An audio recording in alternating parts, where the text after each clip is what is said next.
जिज्ञासा है। जिज्ञासा लेकर के वह गुरु चरणों आचार्य के भगवान महावीर के चरणों में क्या है पहुंचता है। वह 3 बार प्रभु को वंदन करता है, नमस्कार करता है और उसके बाद अपनी जिज्ञासा प्रभु चरणों में रखता है। लेकिन आजकल आपके मन में कोई शंका होती है, सीधे आते हो, महाराज साहब जोर से बोल दो, क्या बोलते हो? महाराज साहब मेरे मन में शंका, इसका समाधान कर दो अगर आपको आता है तो। क्या बोलते हैं? आपको आता है तो क्या तू उनसे बड़ा ज्ञानी है? तू उनसे बड़ा ज्ञानी है क्या? कितना ज्ञान है हमारे अंदर, सागर है लेकिन बूंद का एक हिस्सा भी नहीं है। क्या नहीं है? एक बूंद का 16 हिस्सा भी हमारे लिए ज्ञान नहीं है। वह व्यक्ति प्रभु महावीर से अपनी जिज्ञासा रखता है कि प्रभु स्वाध्याय से जीव को क्या लाभ प्राप्त होता है? किससे? भगवान महावीर और जिज्ञासु का समाधान करते हुए फरमाते हैं, सजैनम नाणवई नचम कम्मम खवई। स्वाध्याय से जीव ज्ञानावली कर्म का क्षय करता है। किस कौन से कर्म का? ज्ञानावली कर्म का क्षय करता है। बंधुओं, स्वाध्याय एक सूर्य के समान है। जैसे सूर्य सुबह उदित होता है, अंधकार को क्या कर देता है? नष्ट कर देता है। वैसे ही ये स्वाध्याय सूर्य है जिसके दिव्य आलोक से हमारे जीवन में तथा शास्त्रों के सभी रहस्य व्यक्ति जान सकता है। स्वाध्याय एक दिव्य चक्षु है। इन आंखों से तो हम कुछ ही देख सकते हैं, लेकिन स्वाध्याय से तीनों कालों की बातें जानी जा सकती है, वर्तमान, भूत और भविष्य। आप कहेंगे कैसे? बंधुओं, हमारे यहाँ जो चक्रवर्ती हुए हैं, बलदेव हो गए हैं, वासुदेव हो गए हैं, पूर्व में जितने आचार्य हो गए हैं, उनकी सभी की जानकारी हमें किससे मिलती है? स्वाध्याय से मिलती है। आने वाली हमारी 24 में कौन से तीर्थंकर होंगे, इसकी जानकारी भी हमें किससे मिलती है? शास्त्र और स्वाध्याय से मिलती है। बंधुओं, एक बार आचार्य सम्राट पूज्य अमर सिंह जी महाराज दिल्ली में विराज रहे थे और जोधपुर के दीवान खीर सिंह के भंडारी दिल्ली जाते हैं और वे आचार्य श्री को निवेदन करते हैं कि भगवान आप कहाँ पधारो? मारवाड़ पधारो। आचार्य श्री मारवाड़ पधारते हैं, जोधपुर पधारते हैं और जोधपुर के अंदर अशोक ठाकुर साहब की हवेली के अंदर आचार्य भगवान को ठहराया गया। आचार्य भगवान वहां पधारते हैं, रुकते हैं और कहा कि पहले यतियों का जोर बहुत था। यति लोग संतों को क्या करते थे?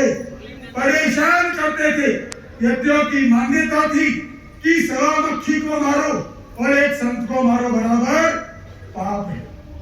तो आचार्य श्री को अशोक ठाकुर साहब की हवेली में ठहरा दिया गया और वहां पर जैसे ही आचार्य श्री विराजते हैं, आचार्य श्री संतों को कहते हैं कि संतों सभी तुम मेरे पार के नजदीक ही बैठे रहना, इधर इधर नहीं जाना, क्योंकि कभी भी कोई भी उपद्रव यहाँ हो सकता है।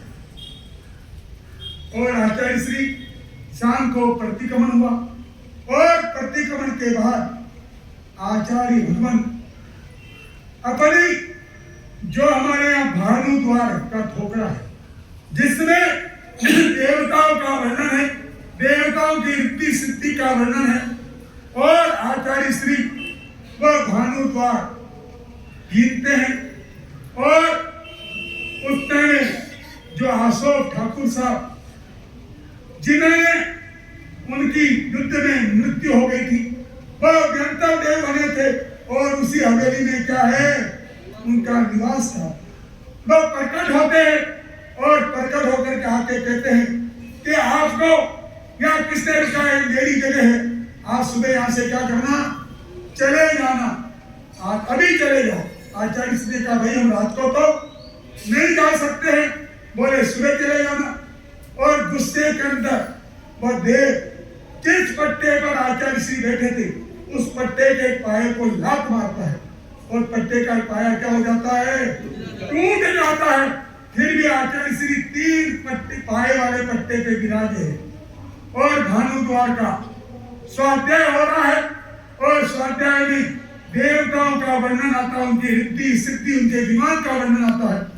वह देव पुनः आता है, वह कहता है आपको हमारे घर की बात कैसे मालूम, हमारी रिद्धि सिद्धि आपको कैसे मालूम, आपके पास ऐसा कौन सा ज्ञान है जिससे आप इतनी क्या कर रहे हो, ये चर्चा कर रहे हो, सुना रहे हो।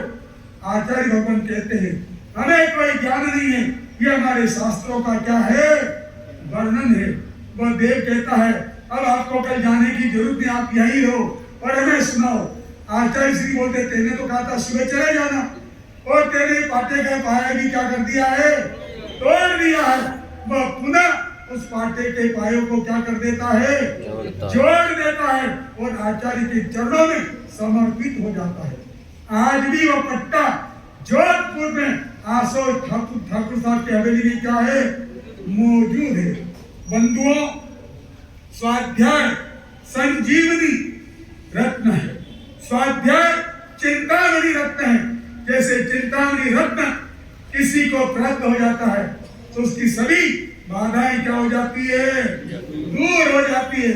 स्वाध्याय रूपी चिंतामणि रत्न अगर एक बार किसी को मिल जाए वह कुबेर के रत्न भंडार से भी मूल्यवान है, लेकिन इसका मूल्य समझने वाला चाहिए।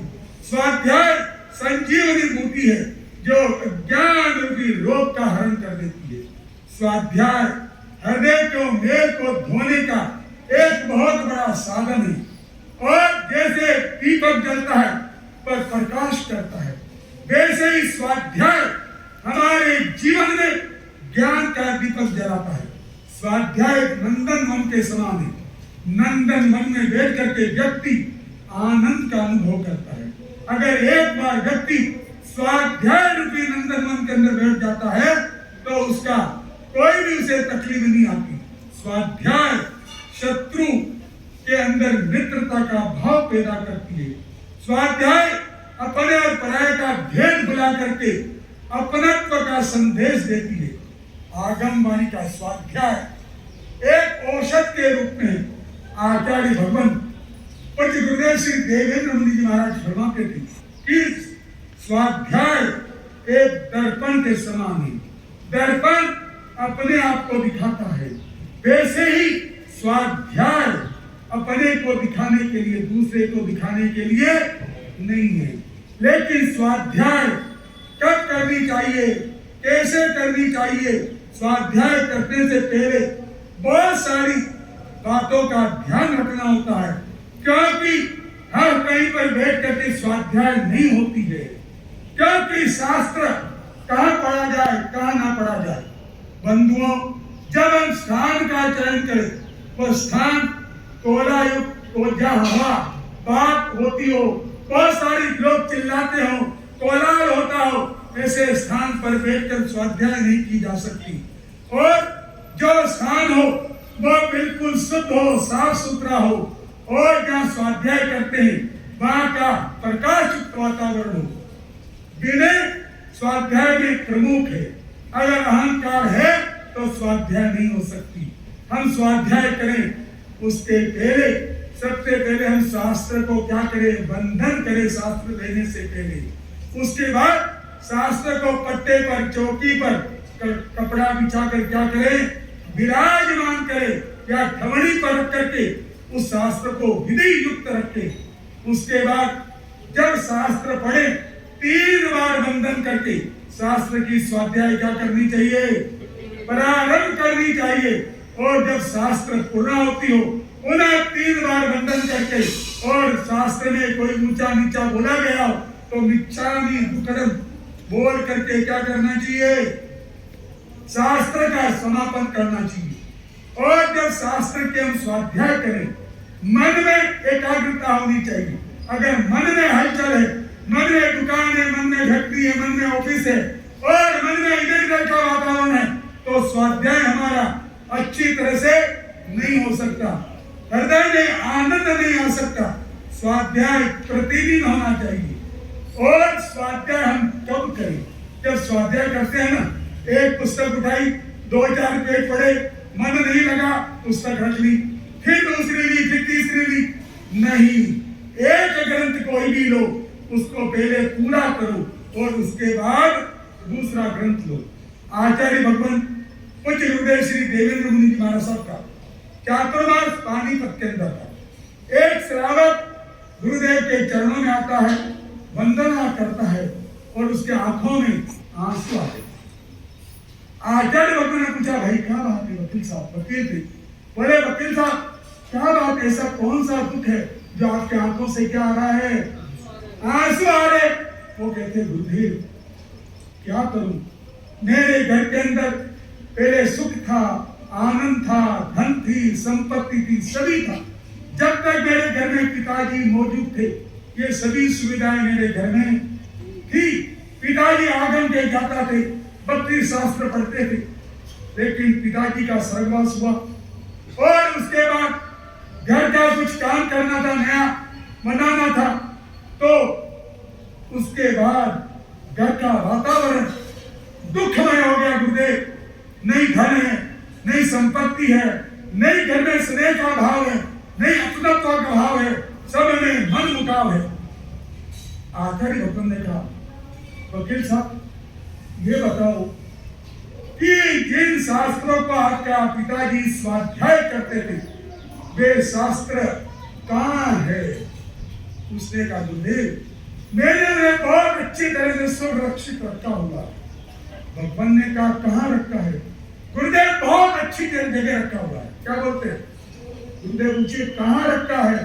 बोले, गुरुदेव जो मेरा डबल बेड है, जो बॉक्स वाला, उस बेड के अंदर मैंने चद्दर बिछाई नहीं और उसके अंदर आगम रख करके, उसके ऊपर चद्दर बिछा करके, अंदर फिनाइल की गोलियां रख करके मैंने क्या कर दिया है? कहाँ रखे आगम को? बेड के अंदर रखते हैं और ऊपर मैं सोता हूँ। गुरुदेव ने कहा, ये आगम की स्थापना, यही तुम्हारे लिए दुख का कारण है। आगम को तत्काल वहां से निकालो, माफी मांगो, क्षमा मांगो और उसके बाद तुम्हारे जीवन में क्या हो जाएगा? पुनः आनंद का वातावरण निर्मित हो जाएगा। बंधुओं, देखिए लोगों की स्थिति कैसी। एक बार एक श्रावक का निधन हो गया और वह नियमित उत्तरायण सूत्र की स्वाध्याय करता था। किसकी? बच्चों ने समझ नहीं थी। हमारे कुछ समझदार लोग आए, वह कहते, भाई तेरे पिताजी इतनी स्वाध्याय करते थे, समाई करते थे, माला करते थे, ऐसा कर उनका आसन लेकर के आ, आसन की थैली लेकर के आता है, उत्तरायण सूत्र लेकर आता है, माला लेकर के आता है, और इसको क्या करना है? वह कहता है, भाई ऐसा करो, ये आगम जो है, ये जो आसन है, कि उनकी छाती पर बांध दो, क्योंकि आगे वो क्या करेगा? स्वाध्याय करेगा, समाई करेगा। क्या आगे इस तरह से बांधने से स्वाध्याय हो सकती है? समाई हो सकती है? वो तो जल जाएगा। अगर करोड़ों रुपए हैं, जब मरे करोड़ 2 करोड़ साथ में भी भेज दो, सोना चांदी भी भेज दो साथ में बांध के छाती पे, जिससे क्या होगा? आगे वह सुखी हो जाएगा। बंधुओं, एक बार एक भाई मेरे पास आया, बोले, महाराज साहब एक अच्छी सी पुस्तक दे दो जिसको मैं पढ़ लूं। अच्छी पुस्तक कौन सी होती है? सबकी, हर पुस्तक अच्छी है। हमारी बुद्धि और हमारा विवेक कैसा है? और आजकल श्रावक सबसे पहले कौन सा शास्त्र पढ़ते हैं? श्रावक 10वें का, लेकिन सबसे पहले उपासक दशांग पढ़ना चाहिए। कि उपासक दशांग सूत्र में भगवान महावीर के 10 श्रावकों का क्या है? हमें कैसा जीना, हमारे जीवन में कैसा आदर्श होना चाहिए, हमें धर्म के प्रति हमारी कैसी मजबूती आनी चाहिए। ये जब तक हमारा ज्ञान नहीं होगा, दूसरे आगम घर के अंदर जरूर रखने चाहिए। लेकिन एक बेडरूम के अंदर नहीं रखनी चाहिए। कहां पर? जहां सोते हो वहां नहीं रखना चाहिए। पहले के श्रावक घर के अंदर एक पोषशाला बनाते थे। हमारे श्रावक धनराज भाटिया, उन्होंने आगम मंगाए, शास्त्र मंगाए, ग्रंथ मंगाए, उन्होंने ऊपर एक कमरा अलग रखा था, जिस कमरे के अंदर बैठ के सवाई करते थे, स्वाध्याय करते थे, और आगम वहां कोई जाकर के दूसरा नहीं सोता था, जिसको पढ़ना ऊपर जाके पढ़ते थे। क्योंकि आगम की अगर हम श्रद्धा रखेंगे, आगम को व्यवस्थित रखेंगे, तो आगम हमारे को क्या करेगा? सहयोगी बनेगा, वितरकमानी। और अगर ऐसा ना करेंगे तो जैसे उस वकील साहब के कष्ट आए, क्योंकि कष्ट नहीं आएंगे अगर हम पूरा सम्मान रखेंगे। बंधुओं, हमारा समान संघ, कौन सा संघ है हमारा? समान संघ। बोलो जोर से। ये समान संघ को बनाने के लिए अनेक आचार्यों ने, अनेक संतों ने अपनी भूमिका निभाई, अपने पदों का विसर्जन किया और उस संघ को बनाया। और उस संघ का पहले आचार्य कौन बने? आत्माराम जी महाराज। दूसरे आचार्य, तीसरे आचार्य और चौथे आचार्य। समान संघ के 4 आचार्य। कितने? पहले, दूसरे, तीसरे और चौथे। ये कितना विशाल संघ है, कितने 1200 से अधिक साधु साध्वी एक ही आचार्य के नेतृत्व में विचरण करते हैं। लाखों श्रावक श्राविका उस संघ के क्या है? उपासक है, अंग है।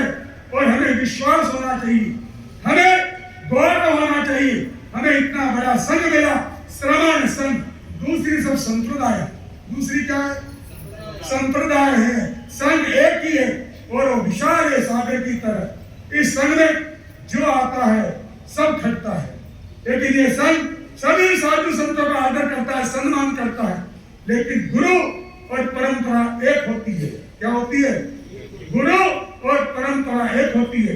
दूसरे संघ जो संघ परंपरा है वो सीमित है, वो किसी का आदर भी नहीं करती, सम्मान भी नहीं करती। वो मैं हूं बस, सब उनमें मेरा रहता है। और श्रमण संघ को देखो, पूरे भारत में कोई भी साधु विचरता है, उनका क्षेत्र सीमित है, लेकिन श्रमण संघ है तो सभी की जीवनचर्या साधु संतों की अच्छी तरह से चलती है। हमारे आचार्यों ने, हमारे गुरुओं ने कभी कट्टरता नहीं सिखाई। उन्होंने कहा गुरु एक और सेवा अनेक। लेकिन हमारा माता पिता एक होता है, गुरु एक होता है, लेकिन हम पड़ोसी की सबकी भी सेवा करते हैं। तो बंधुओं, हमारी धर्म सभा में एक भाई यहाँ पॉल्यूशन करने आए हमारे उदयपुर से, भाई मोहनलाल जी लोढ़ा, ये बबरूदा से है और इनके